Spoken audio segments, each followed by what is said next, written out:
Une vingtaine de mètres cubes issus de la production annuelle de cette graniterie finit dans vos verres. Vu la taille d'un glaçon, l'extraction est moindre pour la deuxième carrière de France.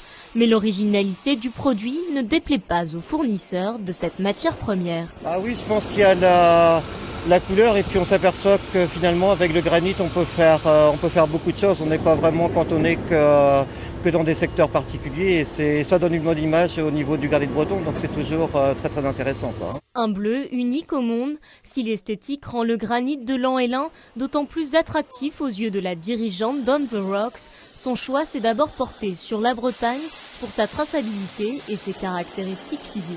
Le granit de Bretagne est le seul à avoir une densité et une dureté suffisante pour pouvoir en faire des glaçons. C'est très important au niveau de la découpe, au niveau du façonnage de la pierre, parce qu'on travaille une unité qui est très petite. Et donc on a besoin de ces qualités et c'est pour ça que le granit bleu de Lan-Hélin a été choisi. Et aussi pour son grain fin qui donne un côté esthétique très apprécié.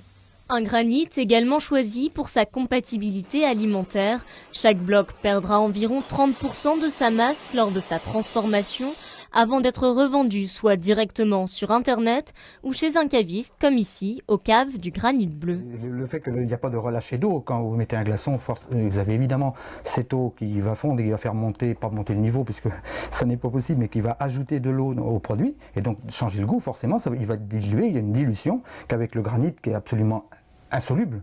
Dieu merci, il n'y a aucun ajout de matière liquide, aucune dilution du whisky en question, malgré qu'il soit très bien réfrigéré.